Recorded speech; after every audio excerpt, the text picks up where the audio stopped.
Answer choice B, we're done, and let's move on.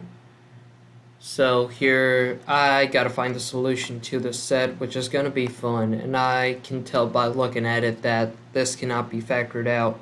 So I'm just gonna go ahead and transpose them all to one side in this number 8 equation, where that is 2x squared minus 2x minus 5. So I know the quadratic formula, that is negative b plus or minus the square root of b squared minus 4ac divided by 2a. So now in this case my b is 2. And then that I have a plus or minus square root of 4 minus 4 times negative 5 times 2. That's plus 40 divided by 4. So just follow the arrow from there, and we're going to be solving it right here. So anyways, this is going to be 1/2 plus or minus this 2 square root 11. So that's the same thing as square root 44, and then the 2 and that cancel out. That's 1/2 plus or minus the square root of 11 over 2. So the only choice that comes close to this is choice D and choice C, but then choice C does not have a divided by 2. That's a small chink. So yeah, people can be missing it like that. You want to be careful that both of them have the 2. The only thing that does it is choice D, and that's our answer. So here, this question, number 9 test, is asking you which is not a factor of the polynomial above. So yes, I'm just going to go ahead and factor it so that I can just find out all the factors. So that I'm just going to factor out an x. And x goes right out the window because I know that's there. That's a 2x squared plus 11x plus 5. And now, since I know that 2 times 5 is 10 and 10 times 10 plus 1 is 11, I can factor this out to be 2x squared plus 10x plus x plus 5. Guess what? I see something already. So now I'm just going to grab my pen again, and that's 2x. Whoops. What was that? Sorry about that small accident, but that's what keeps happening every time. And now x times, that's 2x times x plus 5 plus 1 times x plus 5. Alright, that was supposed to be a 1 right there. I'm going to rewrite that anyways. So yeah, that's x times 2x plus 1 times x plus 5. Those are the 3 factors of this, and whatever is not one of these is not a factor of that. So I see an x plus 5, I get rid of that too. I see 2x plus 1, I get rid of that, and there is my answer. That is a 2x plus 5. So be sure to read the question properly, because that you can be missing a single word. Like if you missed the not right here, you'd have 3 right answers, and you go like, hold on, I thought the SAT only had 1 right answer. But anyways, moving on.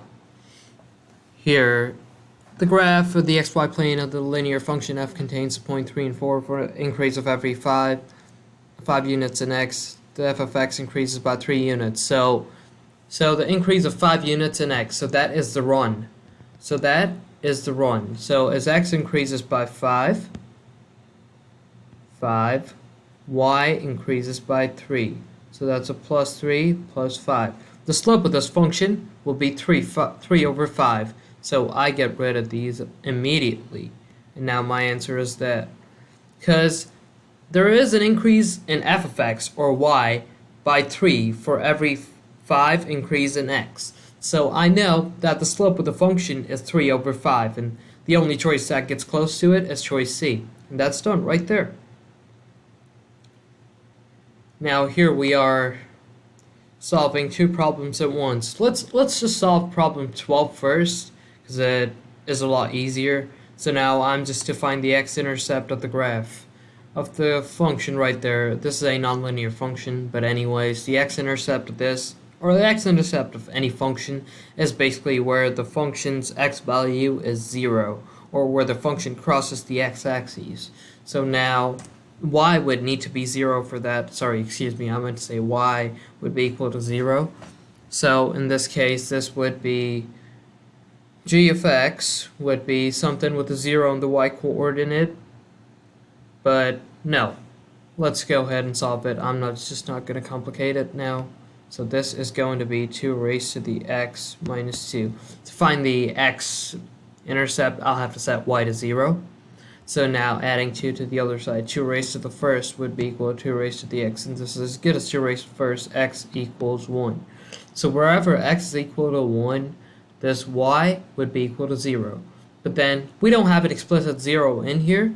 So basically, 0 can be written as g of 1. Since an x value of 1 would give me a y value of 0, my right answer would be choice C, right there. And now number 11, the table gives us selected values of a polynomial function. Now based on the values in the table, which of the following must be a factor of p? Alright, so I see when x is 0, it's got to be a 3. So whenever I'm asked to find a factor, the first thing I'm going to do is go ahead and look at the choices. We are going to solve this by elimination because solving it by concrete math takes way too long. Anyways, whenever my x value is 0, I'm supposed to have negative 3 as my y value.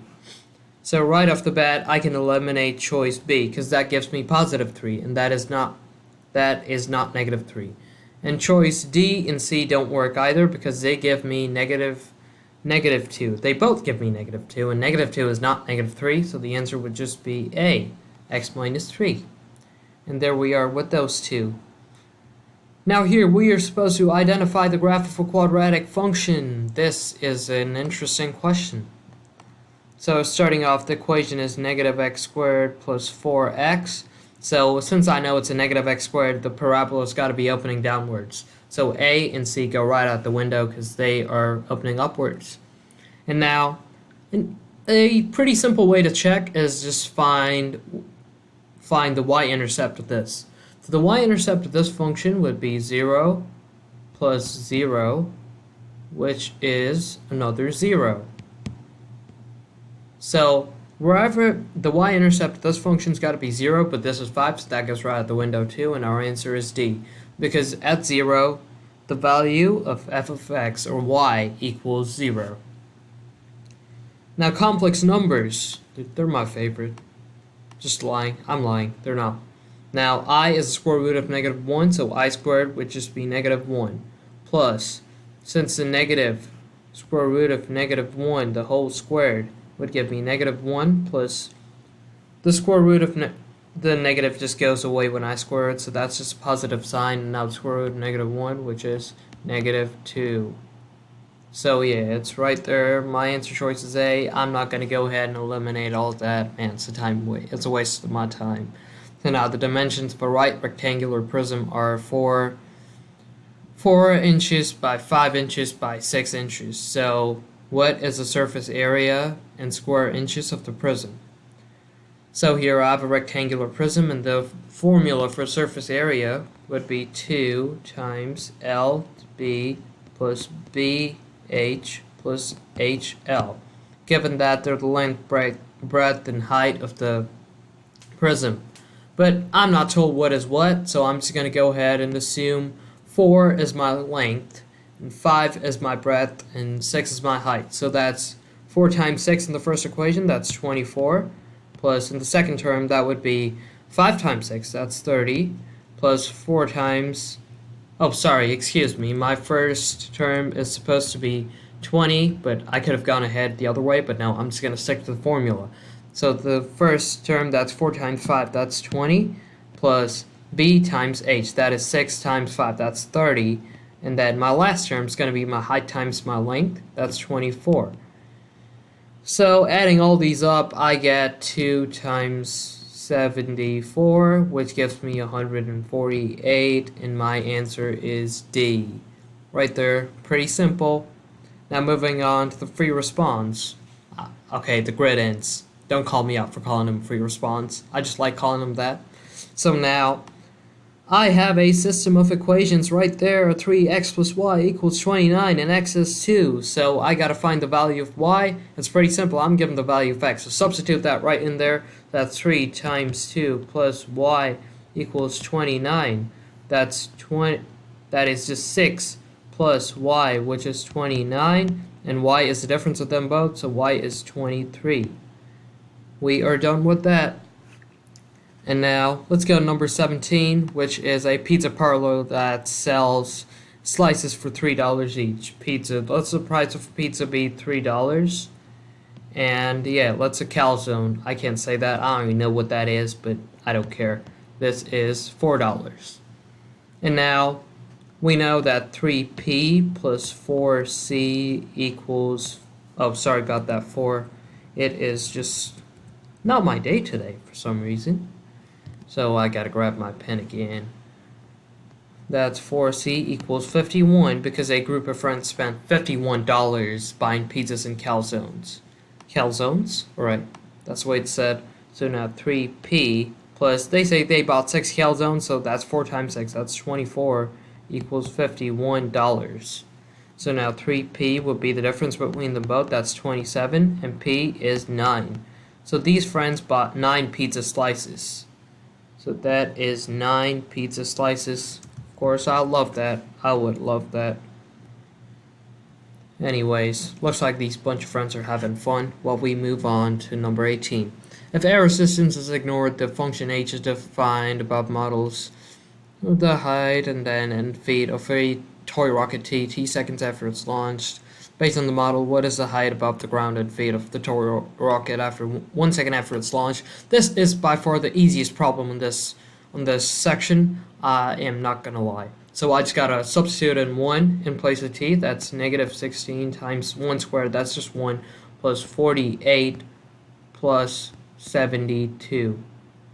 So that would just give me 32 plus 72, which is 104 feet. There we are. We are done with this.